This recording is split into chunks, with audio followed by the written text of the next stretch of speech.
오늘 저는 여러분들과 함께 염려하지 말고 생각하여 보라, 이런 제목으로 은혜를 나누려고 합니다. 이 세상에 염려 없는 사람은 없습니다. 만약 염려 없는 사람이 있다면 그 사람은 사람이 아닙니다. 염려는 누구에게나 찾아오는 일반적인 감정입니다. 만약 염려가 없다고 하면 우리는 자만하고 오만에 빠질 수도 있을 것입니다. 어떨 때는 염려를 통해 소중함과 귀중함을 깨닫기도 합니다. 돈 때문에 염려해 본 사람이 돈의 귀함도 아는 법입니다. 무엇을 먹을까, 무엇을 입을까, 무엇을 마실까는 소중한 것이기 때문에 염려합니다. 왜 내일을 염려합니까? 내일이 그만큼 소중하기 때문입니다. 어떤 사람에게는 내일 은행에 들어오는 수표를 막지 못하면 부도나게 생겼습니다. 그런데 어떻게 염려가 안 되겠습니까? 내일 죽느냐 사느냐 생명을 다투는 수술을 눈앞에 두고 있습니다. 그런데 어떻게 염려가 안 되겠습니까? 자식이 내 생각과는 달리 엉뚱한 길로 가는데 어떻게 염려가 안 되겠습니까? 염려는 무슨 스티커처럼 내가 붙였다가 내가 원치 않을 때 띄었다 할 수 있는 그런 것이 아닙니다. 오늘 성경에서 염려하지 말라는 말은 생각하지 말라는 것이 아닙니다. 하나님이 알아서 다 해주실 것이니까 무조건 믿으라는 말도 아닙니다. 하나님은 인격적이신 분이십니다. 사람을 지으실 때도 하나님의 형상을 닮은 인격적인 존재로 만드셨습니다. 하나님은 지금도 우리와 인격적인 관계를 맺기를 원하십니다. 하나님은 우주 만물을 창조하실 때도 질서 가운데 창조하셨습니다. 기독교 신앙은 옳고 그름을 따지지 않고 무조건 따르는 그런 맹종의 신앙이 아닙니다. 염려하지 말라는 말은 염려에 갇혀있지 말라는 말입니다. 염려는 일시적으로 우리의 삶을 깨우는 경종은 될 수 있어도 염려가 우리의 삶을 주장해서는 안 된다는 것입니다.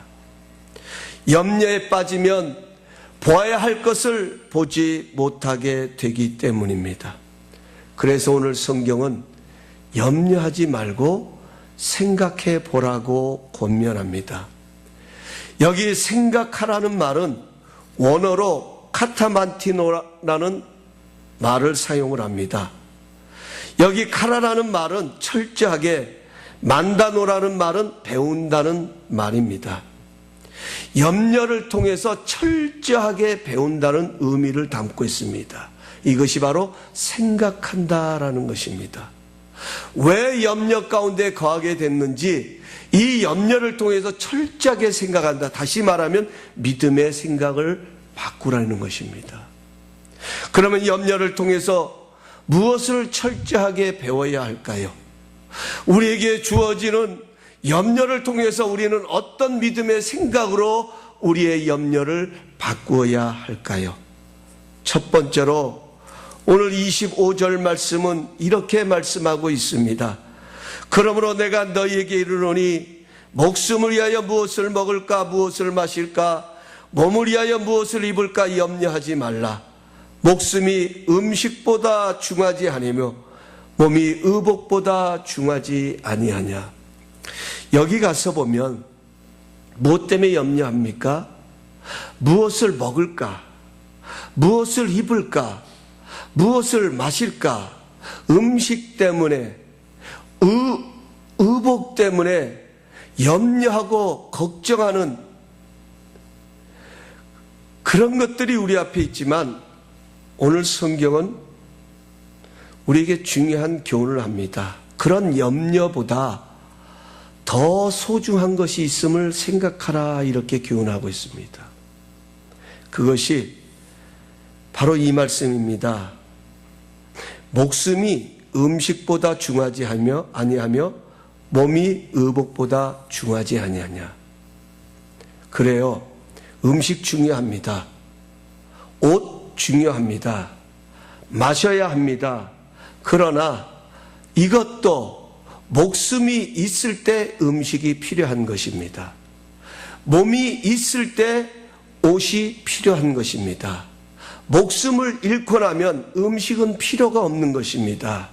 몸뚱아리가 없는데 옷이 무슨 필요가 있냐는 것입니다. 몸이 있어야 옷을 입을 수 있습니다. 목숨이 있을 때 음식이 필요하고 몸이 있을 때 옷이 필요한 것입니다. 오늘 이 말씀을 하시는 이유는 바로 24절 때문입니다. 24절에 가서 보면 이렇게 말씀합니다. 한 사람이 두 주인을 섬기지 못할 것이니 혹 이를 미워하고 저를 사랑하거나 혹 이를 중히 여기고 저를 경히 여김이라 너희가 하나님과 재물을 겸하여 섬기지 못하느니라. 뭘 말합니까? 우리 인생의 주인은 하나라는 것입니다. 하나님이 우리 인생의 주인이 되든지 아니면 재물이 우리 인생의 주인이 되든지 주인은 하나라는 것입니다. 주인은 둘이 될 수 없다라는 것입니다. 어떤 것이 인생의 주인이 되든 간에 중요한 것은 그것이 인생의 주인이 되기 위해서는 하나는 가볍게 여겨야 된다는 것입니다. 여러분, 이 말씀을 보면서 하나님께서요, 하나님 자신이 우리 인생의 주인이 되셔야 함을 아시면서도 왜 굳이 재물을 하나님의 위치에까지 끌어올리셨는가 하는 이 부분을 우리는 주목해야 할 것입니다. 그렇습니다. 당연히 하나님이 우리 인생의 주인이 되셔야 합니다. 하지만 재물을 내려놓자니 뭐가 걱정입니까? 내일이 걱정입니다. 무엇을 먹을까? 무엇을 입을까? 무엇을 마실까? 걱정이 되어집니다. 본문은 무엇을 먹을까? 입을까? 마실까? 염려하지 말고 오히려 그 염려를 통해 정말 우리가 붙들어야 할 본질이 무엇인지 생각해 보라는 것입니다. 무엇을 먹을까? 무엇을 입을까? 무엇을 마실까? 이 모든 염려는 결과적으로 목숨을 위한 것인데, 생명을 위한 것인데, 이 생명이 하나님께로부터 온다는 것입니다. 여러분, 우리에게 언제 염려가 찾아옵니까? 우리에게 염려가 찾아올 때는 부족함과 모자람 때문에 찾아옵니다. 우리가 원하는 만큼 채워지지 아니할 때에 염려가 자리를 잡습니다. 이것은 꼭 재물만 뜻하는 것이 아닙니다. 사람의 관계도 마찬가지입니다. 원하는 만큼 채워지지 못할 때에 그 관계가 염려로, 근심으로, 걱정으로 자리를 잡게 됩니다. 그런데 성경에 가서 보면 이런 부족함이 오히려 선이 되게 하시는 하나님의 수많은 역설적인 은혜들이 기록되어 있습니다. 우리의 부족함을 통해 영광 받으시고 우리를 높이시는 모습이 많이 기록되어 있습니다. 우리가 잘 아는 대로 특별히 사도 바울은 모자람 때문에 고민하며 염려하며 기도했던 사람입니다. 그는 하나님 앞에 더 완벽한 존재로 하나님 앞에 쓰임받기를 원했습니다. 자신의 몸에 있는 가시를 보면서 자신에게 아픔을 가져다주는 그 가시 때문에 하나님의 영광을 가리울 수 있다는 이런 한 가지 사실 때문에 그는 그것이 자기에게서 떠나기를, 그것이 항상 염려로 자리를 잡아서 그것이 떠나기를 하나님 앞에 나가 기도합니다.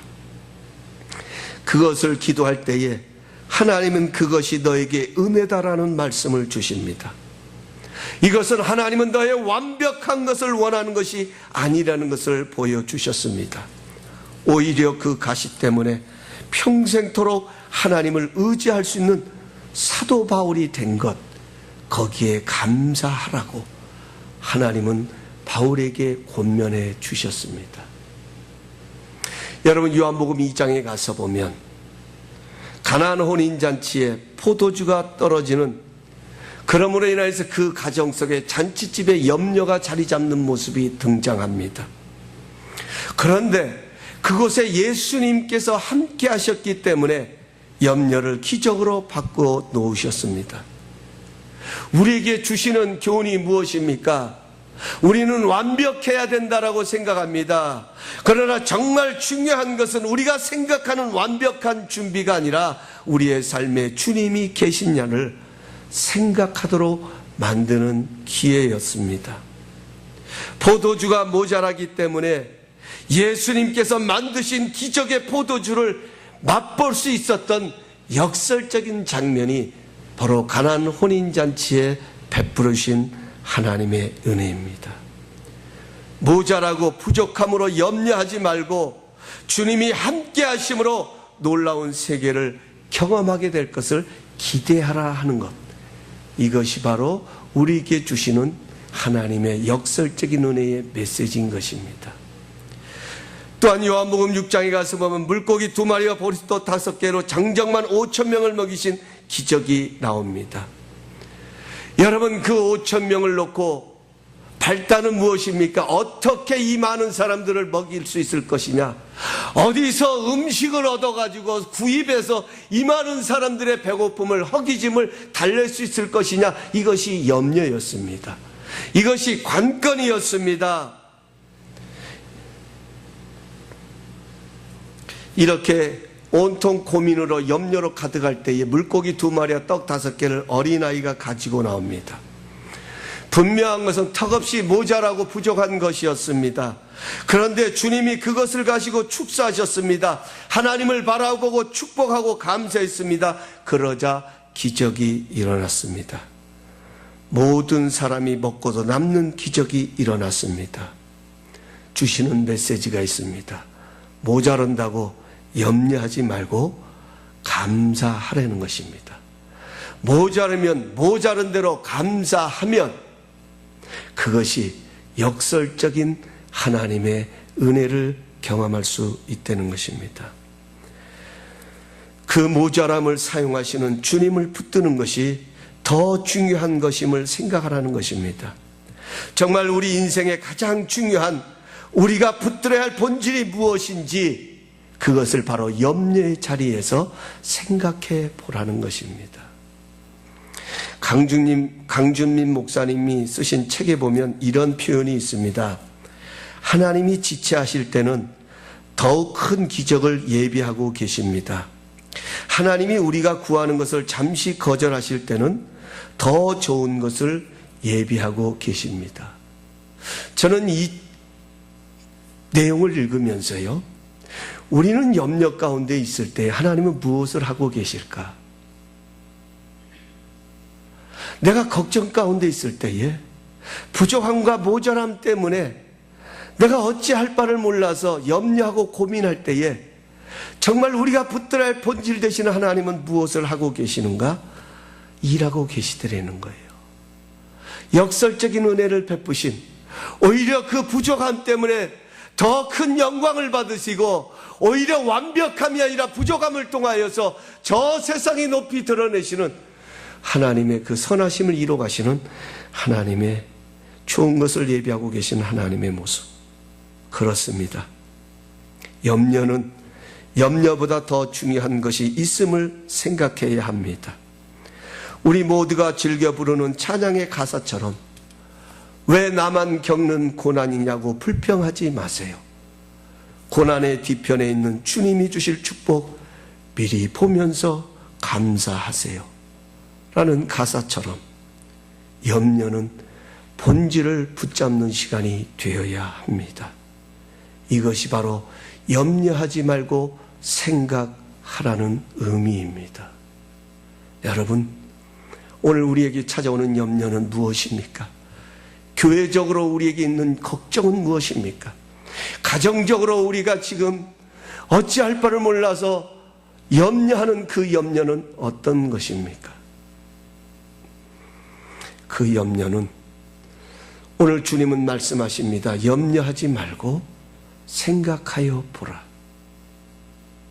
우리가 이 염려 가운데서 붙들어야 할 본질은 무엇인가? 이것을 다시금 되새겨 보라는 것입니다.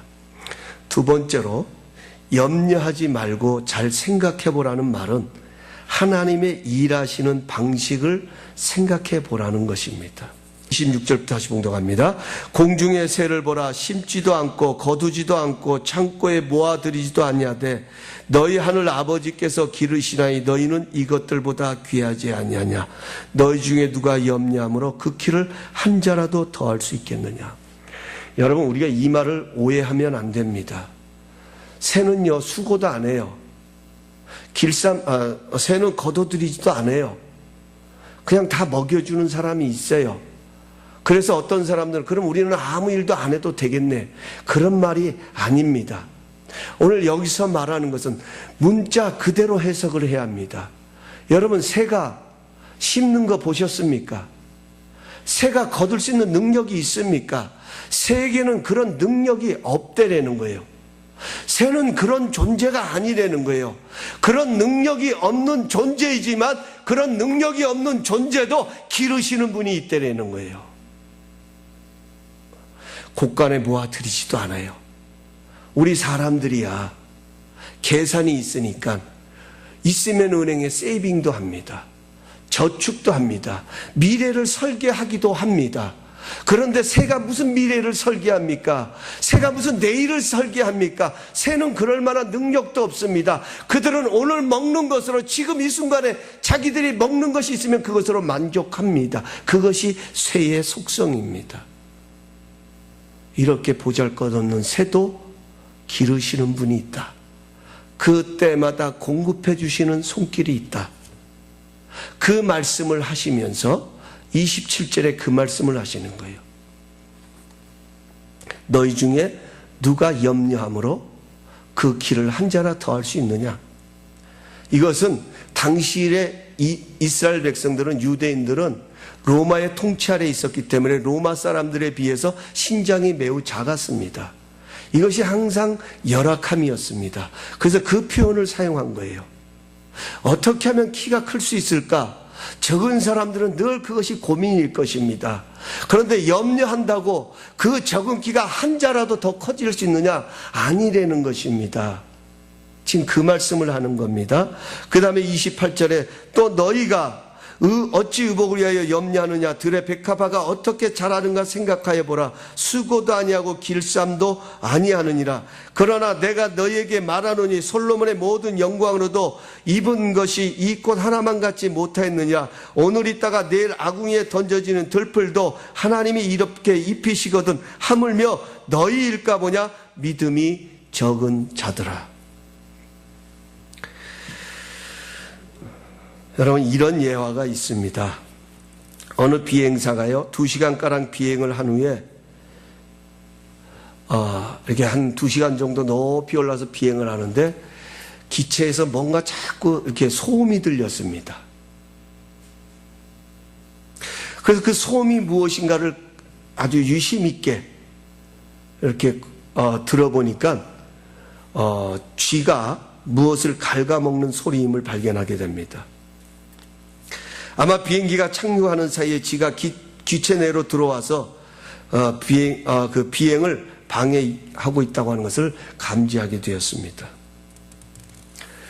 이 쥐가 이제 기체에 있는 그 배선의 어떤 한 배선을 갉아먹는다는 것을 이 조종사가 생각을 하니까 두려움이 밀려옵니다. 걱정이 자리를 잡습니다. 이제 어떻게 해야 될지 결단을 내려야 됩니다. 돌아왔던 자리로 되돌아가야 되느냐, 되돌아가자니 앞으로 2시간이 소요됩니다. 그 안에 어떤 일이 일어날지를 모릅니다. 염려하고 걱정하는 가운데에 쥐는 설치동물이기 때문에 높은 곳에서 적응력이 없다는 사실을 떠올리게 됩니다. 이 사실을 상기한 비행사는 높이 비상하기를 시작합니다. 1,000피트 상공으로부터 시작해서 계속 상공에서 2만 피트까지 높이 올라갔습니다. 그러자 쥐가 갉아먹는 소리가 멈추게 되었습니다. 2시간이 조금 지난 후가 바로 착륙지에 안전하게 착륙했을 때에 기체 9명의 쥐가 죽어 있는 것을 발견하게 됩니다. 염려하지 말고 잘 생각하라는 말은 염려가 도움이 되지 않기 때문입니다. 염려는 마치 쥐처럼 우리의 삶의 중요한 부분을 갉아먹습니다. 이 염려는 하나님의 영역에 이를 때에 소멸된다는 것입니다. 우리의 삶의 염려가 떠나는 것은 하나님의 영역 안에 우리가 거하게 될 때 염려는 사라지게 되는 것입니다. 그래서 고아의 아버지의 5만 번의 기도 응답의 주인공인 조지 밀러가 이런 말을 했습니다. 믿음의 시작은 염려의 끝이요 염려의 시작은 믿음의 끝이다. 염려하지 말고 생각하라는 말은 하나님의 비밀스러운 영역으로 염려를 가지고 가는 믿음의 사람이 되라는 뜻을 담고 있습니다. 그래서 들의 백합화, 아무런 능력도 없는 참새 그 한 마리를 가지고 예수님은 설명을 하십니다. 이렇게 무능한 것도 기르시고 먹이시고 입히시는데 너희는 이것들보다 더 소중하지 아니하느냐. 이것이 염려 가운데 살아갈 수밖에 없는 인생을 향한 염려에 머물지 말고 생각하라고 하시는 주님의 마음이고 메시지였습니다. 여러분 그런 것들 많이 경험해 보시지 않습니까? 우리의 염려 속에 믿음의 생각이 머물면 그 생각, 그 염려가 믿음으로 바뀌는 것들을 아마 경험해 보셨을 것입니다. 예를 들면 어떤 상황이 있습니다. 그 상황을 놓고 생각하면 참 걱정입니다. 그 상황의 나래가 계속 날개에 꼬리를 펴갑니다. 그 걱정에만 집중돼서 생각하다면 그 끝이 자꾸만 어려운 방향으로 자꾸만 가게 됩니다. 그러던 순간에 하나님을 생각하게 됩니다. 이런 어려움에서 나를 건져주실 분은 하나님이시지. 그래 이 어려움을 해결해 주실 분은 주님밖에 없지. 라는 생각이 내 안에 자리 잡는 순간에 그것이 믿음으로 내 생각이 의식이 바뀌어지는 것들을 많이 경험하게 될 것입니다. 이것이 바로 염려가 생각해보라고 하시는 하나님의 중요한 메시지인 것입니다. 세 번째로 염려하지 말고 잘 생각해보라는 말은 염려 가운데서 내가 할 수 있는 최선이 무엇인지를 생각하라는 것입니다. 오늘 33절 34절은 이렇게 말합니다. 그런즉 너희는 먼저 그의 나라와 그의 의를 구하라. 그리하면 이 모든 것을 너희에게 더하시리라. 그러므로 내일을 위하여 염려하지 말라.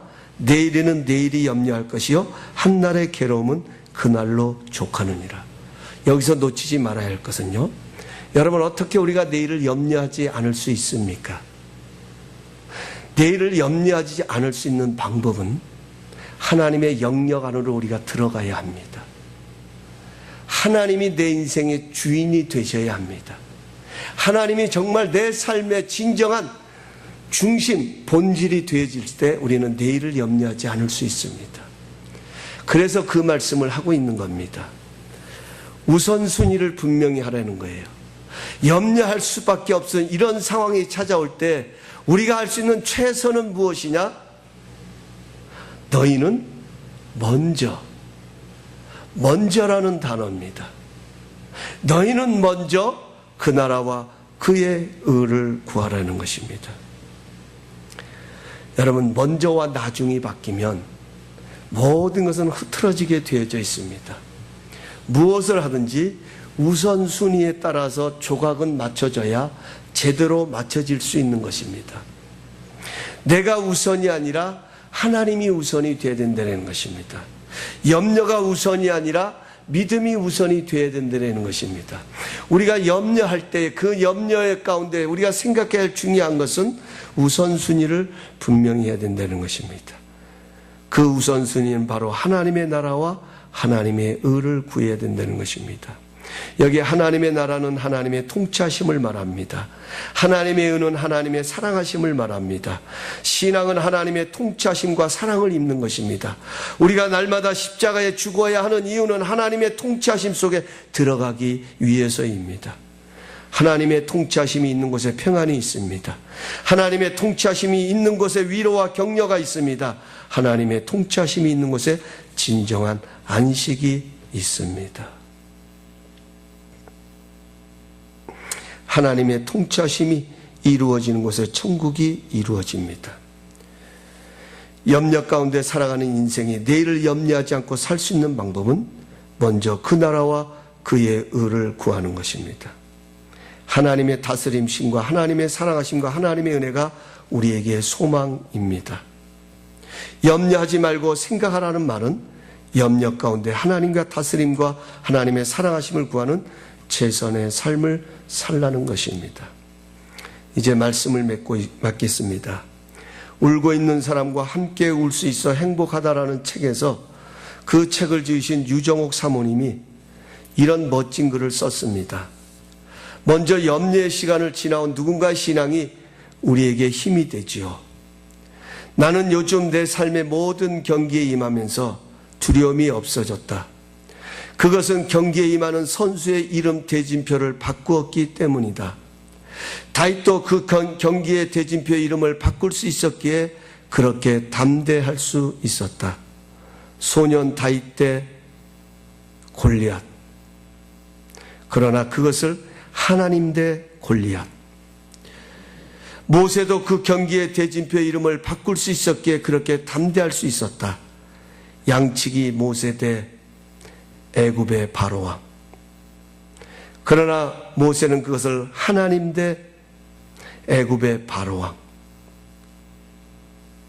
나는 요즘 내 삶의 대진표를 다시 짜고 있다.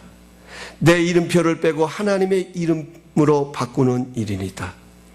유정옥 대 세상, 하나님 대 세상.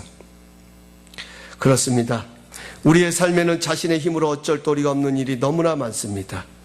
그때 우리는 생각해야 합니다. 피할 도리가 없는 일에 대하여 염려의 방법보다는 하나님을 생각하며 하나님께 맡기는 방법을 써야 합니다. 우리의 삶의 대진표를 다시 짜야 합니다. 우리가 누구와 싸우며 염려하고 있는지 우리는 다시 돌아보아야 합니다.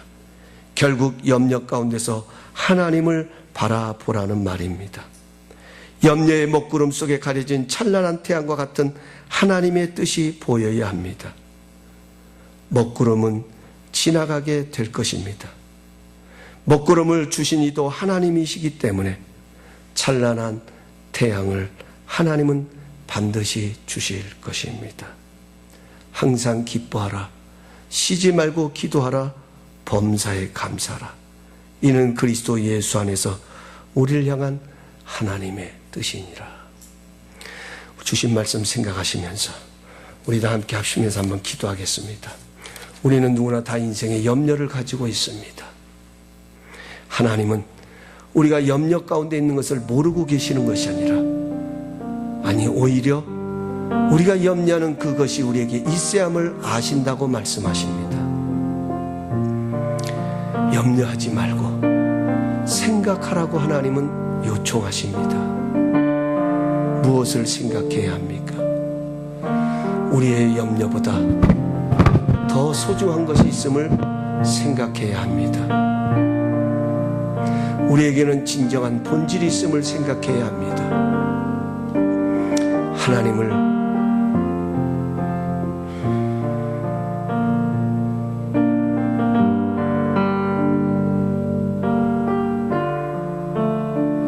의지하며 하나님께 맡기고 나가는 하나님이 일하시는 방식을 생각해야 합니다. 우리 주신 말씀 생각하시면서 우리 함께 나가시겠습니다. 기도하며 나갑니다.